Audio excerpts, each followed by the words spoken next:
Yesterday on First Take, you called for Kathy Engelbert's resignation from her role as WNBA commissioner. When you hear Caitlin Clark there, how does that strike you? Doesn't strike me at all. Same reaction. Kathy Engelbert should resign as the commissioner of the WNBA. And the reason... Ladies and gentlemen, stop what you're doing for a moment.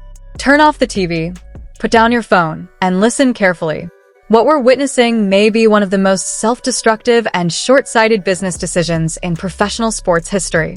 Many believed the WNBA had already reached its lowest point with the Olympic roster controversy.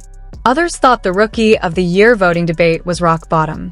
But now, the league appears to have taken things even further. According to multiple insider reports, the WNBA league office, led by Commissioner Kathy Engelbert, has formally issued a warning to Caitlin Clark. What was the reason? Did she violate league rules? Break the law? Fail a drug test? No. The warning reportedly stems from her signing a historic broadcasting deal with NBC Universal. The league allegedly claims that her partnership with NBC presents a conflict of interest. To critics, this reaction seems extreme. Clark, widely credited with driving unprecedented attention, ticket sales, and media deals for the league, secured an opportunity to promote basketball on national television, and the league's response was to challenge it. The situation has drawn strong reactions across the sports world. Prominent media figures such as Stephen A. Smith have openly criticized the league's handling of the matter. Supporters argue this isn't just a minor disagreement. They view it as a damaging internal conflict that could have serious consequences for the league's future. If tensions continue to escalate, it may spark a broader debate about power, influence, and decision-making within the WNBA. Derogatory and unappreciative of the athletes that represent her league. And then the person I call the golden goose of the WNBA, Caitlin Clark. You understand, who is box office for the WNBA. Just look at the numbers, look at the ratings, look at everything. For her to come out and say... As people often say, you know it's serious when Stephen A. Smith takes off his glasses and looks straight into the camera. That's exactly what happened when this news broke. Stephen A. Smith didn't just criticize the WNBA, he called for someone to step down. Looking directly into the camera, he described the situation as egregious and blasphemous, suggesting it appeared driven by jealousy. He argued that Commissioner Kathy Engelbert was not behaving like a league executive, but instead overstepping in a way that hurt the league's own interests.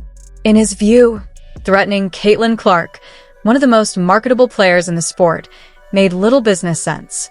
Smith dismissed the conflict of interest explanation, arguing that broader exposure for basketball benefits everyone. If Clark appears on major broadcasts discussing the sport while representing the WNBA, that visibility could serve as valuable promotion for the league. According to him, claiming that her partnership with NBC Universal harms the WNBA is illogical. To illustrate his point, he compared it to saying that Michael Jordan appearing in Space Jam somehow hurt the Chicago Bulls, an argument he considers absurd. Smith ultimately concluded that if league leadership cannot recognize Clark's value, then changes at the top may be necessary. He suggested that failing to support a player who has significantly boosted attention and revenue sends the wrong message. The financial aspect of the debate has also fueled criticism. Clark's reported base salary, around $76,000, has been widely cited as modest compared to earnings in other professional sports. Critics argue that while players may earn additional income from endorsements and outside deals, the league's relatively low base salary structure limits its leverage in controlling outside opportunities. Some commentators have drawn comparisons to mascots in other leagues, such as the Denver Nuggets, whose reported salaries are substantially higher. While those figures vary and include performance and tenure factors, the comparison has intensified public discussion about player compensation. Supporters of Clark argue that if the league wants exclusivity or tighter control over outside ventures, it would need to offer significantly higher guaranteed contracts. Otherwise, limiting external partnerships could appear unreasonable from a business standpoint. As for why the warning was issued, critics speculate that internal league dynamics may be playing a role. Some veteran players, who spent years traveling commercially and supplementing income overseas, may feel frustrated watching a young star quickly secure major endorsements and high-profile media deals.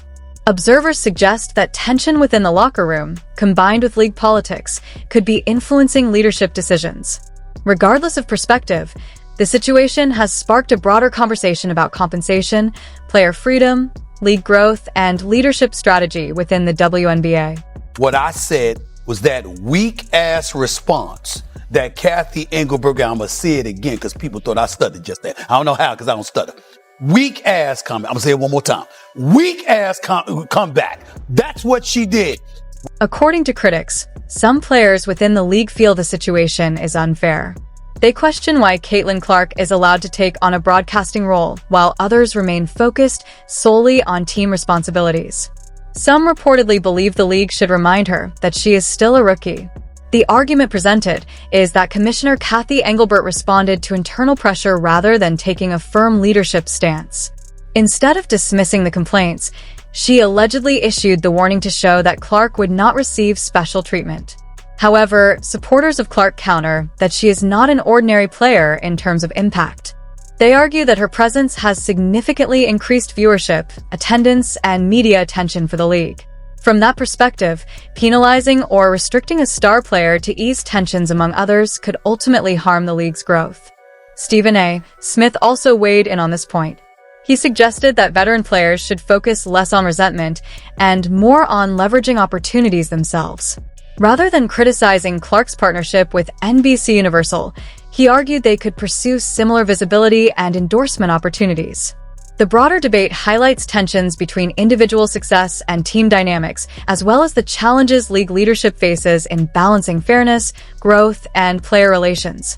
Critics argue that instead of attempting to limit Caitlin Clark's opportunities, others in the league should recognize the broader financial impact her popularity has had, including increased attention that could eventually influence revenue and salary growth. However, some believe resentment has overshadowed that perspective. From this viewpoint, the formal warning issued by the league reflects deeper internal tensions rather than a purely contractual concern. There is also a legal dimension being discussed. NBC Universal is owned by Comcast, one of the largest media and telecommunications corporations in the world. Commentators argue that if a dispute were to escalate into legal action, the imbalance in financial and legal resources between the organizations could be significant. Some analysts suggest that if the WNBA attempted to fine, suspend, or otherwise restrict Clark's media appearances, it could invite a complex legal battle. Whether the league would actually pursue such action remains uncertain, but critics describe it as a high-risk move with potentially serious consequences. Overall, supporters of Clark maintain that the league has limited leverage in challenging external endorsement or broadcasting agreements, particularly when those partnerships are with major media corporations. Supporters argue that Caitlin Clark's WNBA contract likely does not prohibit outside employment, especially when that work involves media and broadcasting rather than playing for another team. From that perspective, the conflict of interest claim appears weak. NBC Universal broadcasts NBA games, and the WNBA maintains a close relationship with the NBA, so critics question where an actual conflict would exist. They see the warning as an attempt to assert control rather than address a genuine contractual violation. Major sponsors, including State Farm, Gatorade, Nike, and Wilson, have invested heavily in Clark. Commentators argue that if the league were to take harsh disciplinary action, those corporate partners could pressure leadership to resolve the dispute quickly. Stephen A. Smith framed the situation as extremely risky for the league, warning that escalating the conflict could backfire. Looking ahead, observers speculate that Clark may simply continue with her broadcasting commitments. If she were to appear on NBC and the league attempted to discipline her, the WNBA would face a difficult choice: enforce its warning and risk backlash, or retreat and appear inconsistent. Some fans have suggested that suspending a highly popular player could trigger public protests, boycotts, or reduced viewership.